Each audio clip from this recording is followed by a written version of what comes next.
তো তুমি একজন ইউটিউবার, তোমার ক্যাটাগরি সম্বন্ধে তোমার যথেষ্ট নলেজ আছে, তোমার ভিডিও এডিটিং স্কিলও খুব সুন্দর, তোমার অডিও যথেষ্ট ক্লিয়ার, তাও তোমার ভিডিও ভিউ আসছে না, বা যে ভিউগুলো আসছে সেখানে অডিয়েন্স রিটেনশন যথেষ্ট কম। এরকম হওয়ার কারণ কি? এরকম হচ্ছে কারণ তোমার ভিডিওতে কোনো দম নেই এবং তোমার ভিডিও যে প্রেজেন্টেশন হইতে আছে সেটা পুরোপুরি ভুল। তার জন্য অডিয়েন্স তোমার ভিডিওতে ক্লিক তো করছে কিন্তু কিছুক্ষণ পর বন্ধ করে দিচ্ছে এবং তোমার ভিডিও বানানোর পুরো কষ্টটা জলে চলে যাচ্ছে। এবার তোমাদের মনে একটা কোশ্চেন আছে, এই প্রবলেমের সলিউশন কি? এই প্রবলেমের একটাই সলিউশন, ঠিকঠাক স্ক্রিপ্ট।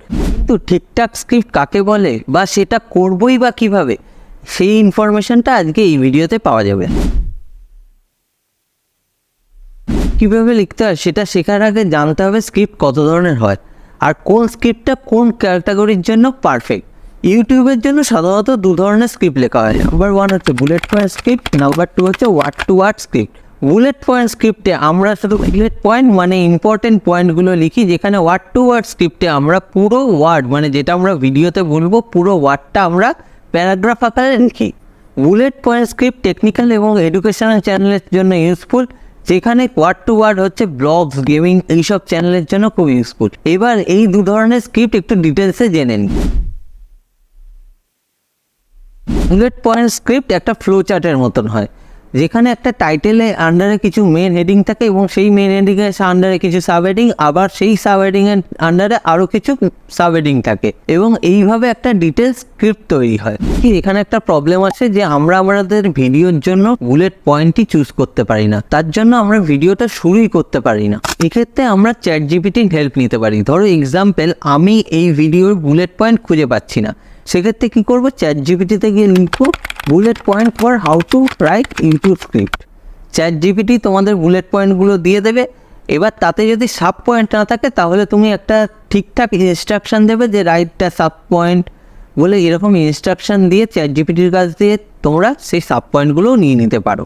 এবারে তোমার যদি সাবজেক্টের প্রতি নলেজ থাকে তাহলে part by part bullet point দিয়ে তুমি পুরো স্ক্রিপ্টটা কভার করে নিতে পারবে।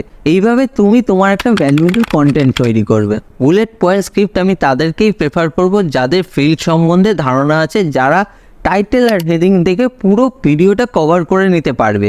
কিন্তু যারা নতুন তাদেরকে আমি সাজেস্ট করব যে তারা যেন ওয়ার্ড টু ওয়ার্ড স্ক্রিপ্টটা ফলো করে। ওয়ার্ড টু ওয়ার্ড স্ক্রিপ্টে আমরা পুরো ডিটেলসটা লিখি, মানে প্রথমে বুলেট পয়েন্টগুলো তো লিখবই, তার আন্ডারে আমরা পুরো প্যারাগ্রাফটা লিখবো যেটা আমরা ভিডিওতে বলবো। ওয়ার্ড টু ওয়ার্ড স্ক্রিপ্টে অনেকগুলো সুবিধা আছে। নাম্বার 1 হচ্ছে ওয়ার্ড টু ওয়ার্ড স্ক্রিপ্টে তোমাদের ভয়েস ওভারের টাইম অনেক কম লাগবে। নাম্বার 2, তোমরা খুব ইজিলি বুঝতে পারবে কোন পয়েন্টটা ক্লিয়ার করেছো আর কোন পয়েন্টটা ক্লিয়ার করা হয়নি। কিন্তু বুলেট পয়েন্ট স্ক্রিপ্টের ক্ষেত্রে খুব বেশি চান্স থাকে যে একই কথা বা একই আইটেম আমরা বারবার রিপিট করে ফেলি, আর সেটা বুঝতে পারি কখন বলো তো, যখন ভিডিওটা পুরো শেষ হয়ে যায়। বা তোমরা তোমাদের ক্যাটাগরি অনুযায়ী একটা স্ক্রিপ্ট তৈরি করে নেবে, ইভেন ঠিকভাবে সেটা প্রেজেন্টও করে দেবে। কিন্তু তোমরা কি এতে অডিয়েন্সকে ধরে রাখতে পারবে তোমাদের ভিডিওতে? উত্তর হচ্ছে না। অডিয়েন্সকে ভিডিওতে ধরে রাখার জন্য শিখতে হবে স্টোরি টেলিং। মুভিজ, অ্যাডভার্টাইজমেন্ট এগুলো সব স্টোরি টেলিংয়ের উপর চলে। যে মুভিজের স্টোরি টেলিং যত ভালো তার অডিয়েন্স রিটেনশন তত ভালো। স্টোরি টেলিং মানে নিজের ওয়ার্ডগুলোকে একটা বিশেষ উপায় সাজিয়ে অডিয়েন্সকে আমাদের কোথায় ধরে রাখতে হবে, যাতে অডিয়েন্স বুঝতে পারার আগে আমরা আমাদের ইনফরমেশান তাদের কাছে পাস করে দিতে পারি। ইভেন তোমরা যে এতক্ষণ ধরে আমার ভিডিওটা দেখছো তার একটাই কারণ, আমি প্রথম থেকে স্টোরি টেলিং ইউজ করছি। স্টোরি টেলিংয়ের ফরম্যাটটা হচ্ছে এরকম, প্রথমে একটা ব্যাক স্টোরি তোমায় ক্রিয়েট করতে হবে যেখানে তুমি অডিয়েন্সকে কিছু ভাবতে বাধ্য করবে। তারপরে আসছে ডিটেলসে সে যেটা ভেবেছে, অডিয়েন্স যেটা ভেবেছে সেটাকে আরও প্রুভ করতে হবে। এরপরে নেক্সট হচ্ছে চ্যালেঞ্জ। দেখো, যে কোনো জিনিস খুব সহজে পেয়ে গেলে কিন্তু তার কোনো মজা থাকে না। সুতরাং তোমাকে অডিয়েন্সকে একটা চ্যালেঞ্জ দিতে হবে যে তুমি কি এটা করতে পারবে, তুমি কি এটা পারো, বা এরকমভাবে তোমার একটা চ্যালেঞ্জ দিতে হবে। দেখো, তুমি জীবনে কোনো চ্যালেঞ্জ পেলে এবং সেটাকে তুমি সহজে উতরে দিলে তাহলে কিন্তু কোনো মজাই থাকবে না। তাই জন্য তোমার স্টোরিতে রাখতে হবে প্লট টুইস্ট, যাতে যে গল্প শোনাচ্ছে এবং যে গল্প শুনছে দুজনেরই মজা লাগে। লাস্ট পয়েন্ট আসি এঙ্গেজ। এতে অডিয়েন্স শুধু শুনবে না, অডিয়েন্স ওয়েট করবেন যে এর পরের পার্টে কি আসতে চলেছে। 5টা পয়েন্ট কীভাবে এই স্ক্রিপ্টে ইউজ করা হয়েছে সেটা দেখার জন্য আমরা একটু রিওয়াইন্ড করে পিছনের দিকে যাই। এবার তোমরা তোমাদের ক্যাটাগরি অনুযায়ী একটা স্ক্রিপ্ট তৈরি করে নেবে। এটা হচ্ছে ব্যাক স্টোরি, যেখানে তুমি একটা ফরম্যাট তোমার মনে ভেবে নিয়েছো, ইভেন ঠিকভাবে সেটা প্রেজেন্টও করে দেবে। এটা হচ্ছে ডিটেলস, এখানে তুমি তোমার ব্যাক স্টোরিকে আরও স্ট্রং করলে। কিন্তু তোমরা কি এতে অডিয়েন্সকে ধরে রাখতে পারবে তোমাদের ভিডিওতে? এটা হচ্ছে চ্যালেঞ্জ। এর মাধ্যমে আমি বলছি তুমি কি এটা করতে পারবে, মানে তোমার একটা চ্যালেঞ্জ ছুড়ে দিচ্ছি। উত্তর হচ্ছে না। এটা হচ্ছে প্লট টুইস্ট। যখনই তুমি ভাবলে যে এরকম একটা চ্যালেঞ্জ আমি করে ফেলতে পারবো, তখনই আমি এখানে টুইস্ট নিয়ে এলাম যে না, তুমি এটা করতে পারবে না। একটা প্লট টুইস্ট দিলাম, মানে একটা বাধা দিলাম। অডিয়েন্সকে ভিডিওতে ধরে রাখার জন্য শিখতে হবে স্টোরি টেলিং, আর এটা হচ্ছে অ্যাকচুয়াল এঙ্গেজমেন্ট। এর জন্য অডিয়েন্স ওয়েট করবে যে এর পরে কী আসতে চলেছে, স্টোরি টেলিং অ্যাকচুয়ালি কী, এই ব্যাপারটা জানার জন্য অডিয়েন্স আরও কিছুক্ষণ ভিডিওটা আমার দেখতে থাকবে। তোমরা যদি আমার ভিডিওটা আবার প্রথম থেকে দেখো, তাহলে বুঝতে পারবে যে কিছুক্ষণ পর পর আমি স্টোরি টেলিং ইউজ করেছি, যাতে তোমাদের ইমোশন স্টেবল না হয়। কোশ্চেন, থিঙ্কিং, এক্সাইটমেন্ট এরকম একটা লুপে ফেসে যাচ্ছে, যার জন্য তোমরা ভিডিওটা বন্ধ করে দিচ্ছে, অন্য কিছু করবে সেই কথা ভাবতেই পারছো না।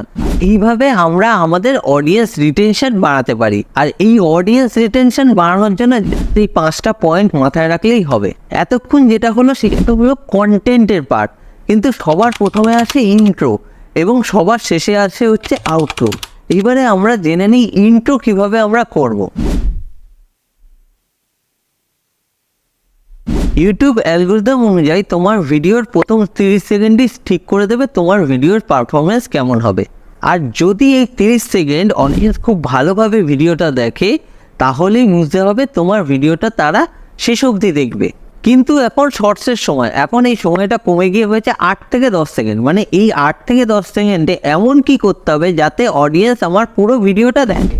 এটাকে বলে হুক। পারফেক্ট হুকের আবার অনেকগুলো এলিমেন্ট আছে। নাম্বার 1 হচ্ছে কোশ্চেন। এখানে তোমাকে এমন কিছু কোশ্চেন করতে হবে যাতে তোমার অডিয়েন্স ভাবতে বাধ্য হয়। অবশ্যই কোশ্চেনটা কিন্তু তোমার ভিডিও রিলেটেড হতে হবে। Number 2 problem and solution. এখানে তোমার অডিয়েন্সকে একটা প্রবলেম দিতে হবে এবং তার একটা যথাযথ সলিউশনের কথা বলে দিতে হবে। নাম্বার 3 এবং মেন পয়েন্ট যেটা, সেটা হচ্ছে কিউরিওসিটি অ্যান্ড প্রমিস। প্রথম দুটো পয়েন্ট পুরো বেকার হয়ে যাবে যদি লাস্টে তুমি তোমার ভিডিওতে কিউরিওসিটি ক্রিয়েট না করতে পারো। এবং একটা কিউরিওসিটি ক্রিয়েট করবে এবং তাতে একটা প্রমিস দেবে, যে তুমি প্রমিস করবে যে এরকম তুমি করে দেখাতে পারবে। এই ব্যাপারটা আরও ভালোভাবে বোঝানোর জন্য আমরা এই ভিডিওর ইন্ট্রোটা আরেকবার দেখি। ধরো তুমি একজন ইউটিউবার, তোমার ক্যাটাগরি সম্বন্ধে তোমার যথেষ্ট নলেজ আছে, তোমার ভিডিও এডিটিং স্কিলও খুব সুন্দর, তোমার অডিও যথেষ্ট ক্লিয়ার, তাও তোমার ভিডিও ভিউ আসছে না, বা যে ভিউগুলো আসছে সেখানে অডিয়েন্স রিটেনশন যথেষ্ট কম। এরকম হওয়ার কারণ কি? আমি এখানে তোমাদের একটা সিচুয়েশন দিয়েছিলাম এবং সিচুয়েশনে এগেনস্টে একটা কোশ্চেন করেছিলাম যাতে তোমরা ভাবতে বাধ্য হও।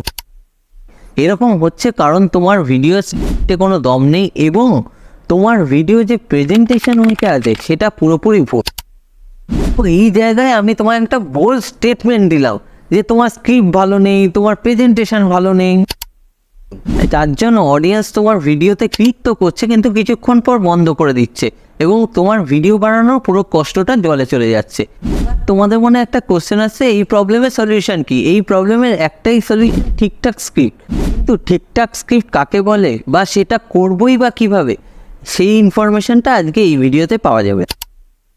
দেখো, এখানে আমি ঠিকঠাক স্ক্রিপ্ট বলে তোমাদের মধ্যে একটা কিউরিওসিটি ক্রিয়েট করলাম এবং তার যে একটা সলিউশন আমি এই ভিডিওতে দেবো সেটার প্রমিসও করলাম।